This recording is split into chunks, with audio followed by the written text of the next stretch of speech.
should women be in the workforce? Now, this isn't as black and white as it may seem. You might hear that question and think it's a simple yes or no. The majority would say absolutely, women under every circumstance should be put into the workforce. It is a great idea and a net positive for society. And then you have a couple of extremists, some outliers that would say, no, in no cases, women just should be kept out of the workforce. They should be at home cleaning.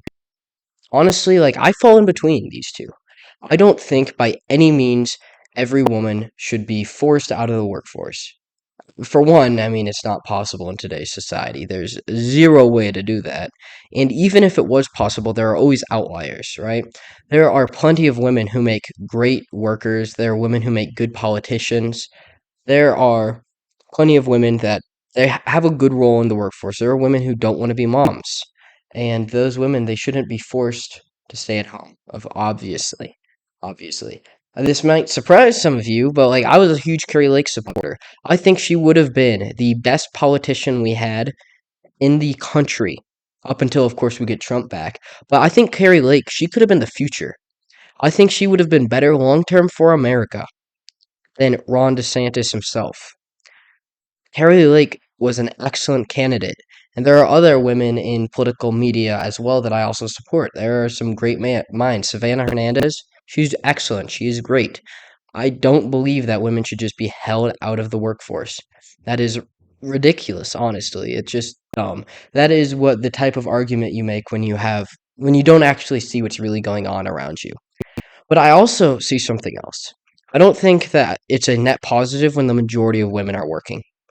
The majority of women should be at home. That is where they thrive. That is where they will do best, when they are taking care of their children at home. What we have right now is a result of a 100-year plot started and funded mostly by the Rothschilds themselves to get women into the workforce so they get to raise your kids. That is what they did to this country. They started by funding and getting women riled up and getting this feminist movement going about 120 years ago. It's women voting, obviously the emotional manipulation in that.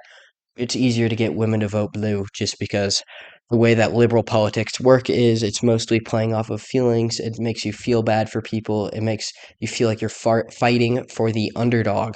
So the people who are more emotional tend to be liberals. This is why about 60% of women tend to vote liberal. It's been going up recently, but the same is true for men. And we've seen this same progression, as I just stated, for men as we have gotten more feminine. The more feminine men are, the more likely they are to vote liberal. And we are seeing that in society right now. So, this has been a long time coming. But more importantly than this whole women's voting and everything is the fact that women in the workforce gets them out of being mothers, being at stay at home, taking care of their children. What does that mean? They have to go to state funded public education in almost all circumstances. Sometimes, there's outliers. There's some kids who are lucky enough to go to a really nice public or private school, but most private schools aren't that great, to be honest. And most people can't afford good ones. So most kids are in public school right now. And what is public school doing? It is teaching the boys to be feminine. It's teaching them to be submissive. It's teaching the girls that they should be going into the workforce, and this is the only path for them. That's sad. That is no bueno. That is not what we should have going on right now. That is not a positive for the world, to be completely honest with you. It's better when women are at home because then they're taking care of their children. They can teach their boys to be more masculine. The boys can be boys at home. They can run around. They can wrestle with each other. Think boys are allowed to wrestle at school? Nah, we ain't. We try to play tackle football, we get shut down. No, actually, our school let us play tackle football in 8th grade. That was actually dope. I'm pretty sure they only let us because they knew if they try to interject, they'd probably just get absolutely hit sticked. But it was fun for the about 3 week span they allowed it. But generally, that's not allowed. I mean, all through elementary school, tackle football is always forbidden because somebody might get hurt, and that's part of life. That's part of being a boy. Sometimes you have to get hurt. And that's a positive. When you get hurt messing with your friends, that's a good thing for kids to experience, honestly. But public schools won't allow that. They want the boys to go and just sit and listen to their teachers and work on whatever little busy work, little assignments they are given, and they're taught never to question authority, while the women are told they should be masculine, they should be girl bosses, they should go into the workforce and abandon their children. And that is a sad net negative for the world, to be completely honest with you. And how people can disagree with this is absolutely shocking to me. Now, any conservative can look at the situation we are in right now and can't see the fact that most of it is traced from feminism. And it's feminism has accomplished some good. I want to be clear about that. Domestic violence was a real problem in this country, and feminism is part of why that is so much smaller of a problem. It's not nearly as big, but overall, it's been a net negative for the country. I mean, let's just be honest here. We got to be honest. And women, look, some of them can work, some of them can't. That's fine. But there's not much of a reason for them to be in the workforce. It also, when women are in the workforce, more employees that they can employees can essentially just be paid less, right? You can hire more people, pay them a little less. So you hire a bunch of women, pay them less. That's what they're basically doing. And then it makes it harder for men to find jobs, harder for a family to run under a single worker in the family. That way, both parents are forced to go out of the home and work, which is what we're seeing now. A big reason why so many people aren't staying at home anymore is because it doesn't seem possible in today's economy. And part of that is from this over like there's too many people in the workforce at this point, and a big part of that is because there's so many women there, and that's not a good thing for the overall because it means less women that would otherwise want to stay at home can't.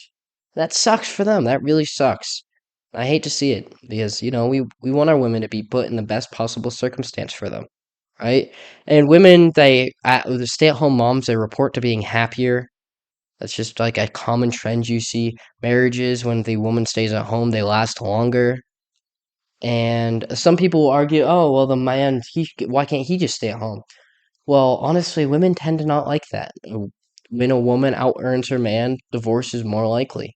And if she significantly out earns him, which is a case of if the guy was staying at home not making any money, divorce is almost guaranteed. Women don't want a stay-at-home father to be their husband. That's just the honest way to put it. And men tend to want a stay-at-home mother. That's a positive for them. That is good. That means that she can stay at home, take care of the house chores and the children while he's at work so that they don't have to come home and fight about who has to take care of the house. Because nobody's going to want to do house chores after a long day of work. And what is a positive, by the way? I'd ask women, like, why do you want to work? Like, what is a positive to that? I get it's kind of the independence thing. Like, it's like, oh yeah, I can be strong and independent if I'm in the work making out my own money and I don't have to rely on my husband. For one, why do you trust your husband so little that you don't want to rely on him? That means that's a marriage that you probably shouldn't have gotten into, to be completely honest with you. You should be willing to be reliant on your husband because you should have absolute faith that you are committed to each other first above all else. A man should be committed to you above all else. If he does stuff behind your back, that is wrong. That is messed up. Don't marry a man like that. Marry a man where you can be dependent on him and you can trust him and you can allow him to lead you in the right direction. That is the type of man you're going to want. That is the type of man where you can stay at home and be comfortable and not have to worry about being thrown out or anything. And then, but honestly, like outside of that, it's also like women, like you'd rather work for a man who's just gonna what? But he doesn't care about you. Sure he pays you a little money. Guess what? He doesn't care about you at all. He can fire you on the spot at any point. And so you're just going to go work for him all day and get paid a little bit instead of working for your husband who loves you and cares for you and does everything for you, and your children who admire you more than the world and who are the most precious, who should be the most precious things in the world to you and should be your number one priority. You are putting some corporate job, some boss, some guy who doesn't care about you over your own husband and kids. That is sad. That is genuinely sad. So, yeah, just think about it for yourself a little bit. Why would you, as a woman, not want to stay home? I mean, some of you it is for the best of you in work. Some of you would fit that role better. Some of you want that role more, and it's like understandable. Like I said, there are some women who make great politicians. Carrie Lake, for example. I tend not to support women in politics. I don't really want a female president, honestly, just because of the emotions. But Carrie Lake is an excellent politician, and I truly believe she would have been the best politician America had if she had won her election. But, that's all I really have for this one. Go if you enjoyed or got anything out of it, which I have to imagine you probably did considering you made it 10 minutes into this one. Go ahead, like and subscribe. We post 2 times a day here, once every morning, once every night. We talk politics and conspiracies, 6 to 15-minute videos. So, this is going to be it. This has been Strange Investigations. I have been your host, Ron Swanson, signing off. So long, peace out, and God bless y'all.